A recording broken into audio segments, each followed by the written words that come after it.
Hey guys, good morning. Thank you so very much for watching my YouTube channel and also my YouTube videos.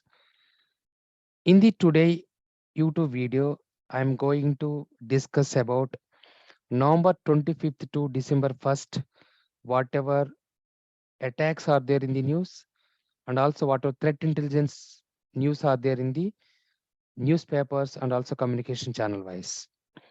Let's start. On the 25th November 2022, so Russian based hacking group name is called Russia Advanced Persistent Threat Actors or adversaries or intruders or hackers. So they tried to compromise LNG terminal. So that is nothing but Netherlands based Dutch company. Okay. So you can see in my screen. So this is the LNG based Rotterdam Netherlands company. So Netherlands also called the Dutch, already. So there are different types of liquefied natural gas. Three tanks are available. These tanks they are trying to compromise as a initial access, nothing but reconnaissance. They have chosen digital infrastructure. So the Russian-based APT group name is called as one is Xenotime, second one is Kama site. So far, they did not compromise the LNG terminals of Rotterdam. So maybe in future they are trying to compromise in case LNG terminals of Netherlands or Dutch, they will do the proactive threat hunting and identifying the how these attackers they are trying to do the compromise of the LNG terminals. Then they can block that particular malicious activity. So that was there on the news, 25th November 2022. On 28th November 2022, one more new ransomware attack was there in the news. That name is called as ransom box. Okay, this ransom box, how these hacking group they developed.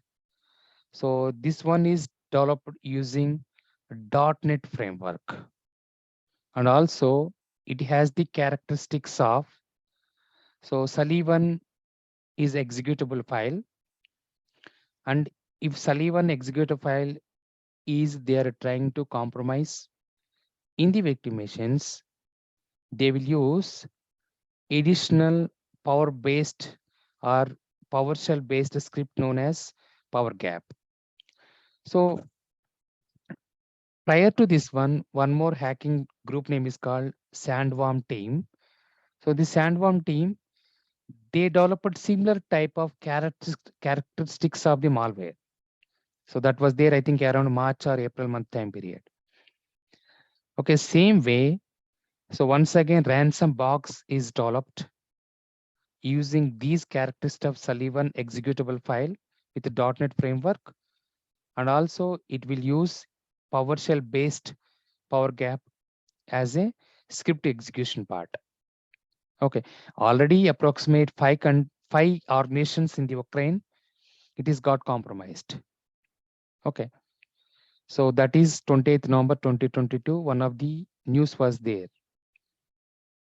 On the same day, once again, so couple of cyber security researchers they have done some R&D, research and development, and they found that in the Docker Hub is one of the open source portal. So this Docker Hub we can use and we can download couple of open source images related to Docker and also container.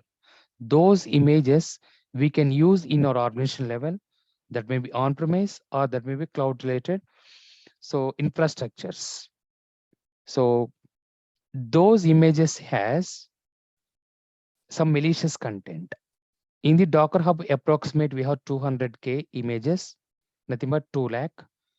Out of 2 lakh images, around 1,700 images contains malicious things. Out of those 1,700 also, most of the case of images belongs to crypto mining. So crypto mining based images, embedded systems related images, proxy evidence related images, newly registered domains images, malicious websites related images, hacking related images, dynamic DNS related images, and couple of other images also content images. If you're summing of all these things, it will come approximate 1,700 images. Those images contain some of the malicious content. In case if any organization is downloading these images and they are using those images in their infrastructure, either in the on-premise or cloud deployments, those organizations will get compromised. That's why whenever if we're taking any image from the open source Docker Hub, we have to make sure that the Docker image or content image has any malicious content is there or not. Okay, please be careful. So next one on the 30th November, one more attack was there in the news. It is nothing but Dolphin backdoor.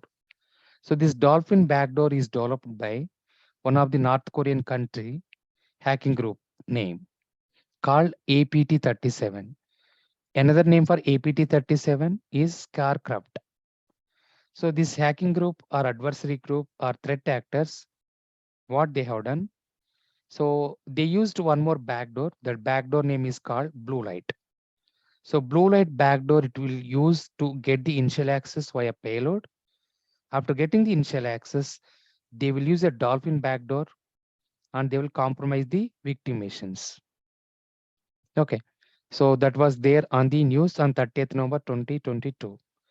So these are all the news are available from November 25th to December 1st. So thank you so much for watching my YouTube videos. Please subscribe, share, or click on like button. So I will come next week once again, December 1st week with the newly threat intelligence news. Stay tuned.